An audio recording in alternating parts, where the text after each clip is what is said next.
Hello YouTube, you are doing great. பஸ்ஸில் போயிட்டுருக்கேன் காலேஜுக்கு. இந்த வீடியோ பார்த்துட்டு இருக்க யூத்ஸ் உங்களில் யாராவது விதவமாக இருக்கும்னு நினைக்கிறீங்களா? ஆனால் உங்களால் இருக்க முடியலையா? நான் சொல்ல டிப்ஸை ஃபாலோ பண்ணுங்க. ஃபர்ஸ்ட் ஆஃப் ஆல், நம்ம சொசைட்டிலேருந்து யூனிக்காக தெரியணும் அப்படின்னு நினைக்கிறேன்னா, நம்ம டேலண்ட்ஸ் எதையும் காட்டாமல் நம்மளால யூனிக்காக தெரிய முடியாது.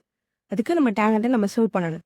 ஸோ இப்போது நிறைய பசங்களுக்கு பயமே என்னென்னா, டேலண்ட்லாம் இருக்கும், ஆனால் அதை வெளிக்காட்ட பயப்படுவாங்க. ஏன்னா பீப்புள்ஸ் டச் பண்ணுவாங்க, அவங்க என்ன நினைப்பாங்க, மற்றவங்க என்ன நினைப்பாங்க அப்படின்றதுனால டேலண்ட்டை ஷோ பண்ண பயப்படுது. ஸோ இதை நம்ம எப்படி ஓவர் கம் பண்ணலான்னா, யாருனாலும் என்னனாலும் நினச்சிட்டு போட்டோம் நான் இருக்கிற மாதிரி இருப்பேன் அப்படின்னு ஒரு விஷயத்தை வச்சு ஓவர் கம் பண்ணலாம்.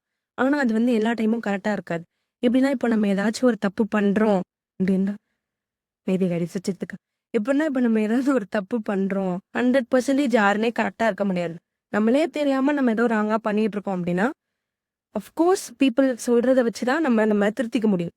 அதனால அவங்க எதுனாலும் சொல்லுவாங்க, நான் கண்டுக்க மாட்டேன் அப்படின்லாம் நம்மளால இருக்க முடியாது. நான் வந்து ஏன் இப்படி சொல்கிறேன் யூனிக்கா மற்றவங்கள பார்க்காதீங்கன்னு சொல்கிறேன்னா, ஏன்னா நாங்களே அப்படி தான் பண்ணிட்டு இருப்போம். ரொம்ப நேரமா என்ன படுத்து படுத்து சிரிச்சுட்டே இருக்கு அந்த பொண்ணு. உங்களை பற்றி தெரியாமல் பேசுகிறாங்க, அது உங்கள் காதுக்கு படுது அப்படின்னா, நீங்கள் அதை கண்டுக்க தேவையில்ல, விட்டுலாம். இதே உங்களை பற்றி தெரிஞ்சவங்க உங்களை பற்றி தெரிஞ்சு பேசுகிறாங்க, உங்ககிட்ட வந்து சொல்கிறாங்கன்னா நீங்கள் மாற்றிக்கோங்க. பின்னாடி பேசுகிறதெல்லாம் கண்டுக்காதீங்க அப்படின்னு சொல்கிறாங்க மாட்டேன். சரி, இன்னொரு ஈஸியான வழி நான் சொல்லித்தரவா? ஆப்வியஸ்லி நம்ம ஒருத்தருக்கு ஒரு டேலண்ட் கொடுத்தது ஏசப்பா தான், நம்ம படித்த கடவுள் தான். நம்ம அந்த டேலண்ட்டை வெளிக்காட்ட தயங்குறோம் அப்படின்னா, இந்த ஒரு விஷயத்தை ஃபாலோ பண்ணுங்க. வேதத்தில் 1 கொரிந்தியர் 10:31 எதை செய்தாலும் அதை தேவனுடைய மகிமைக்கென்று செய்யுங்கள் அப்படின்னு ஒரு அழகான வசனம்.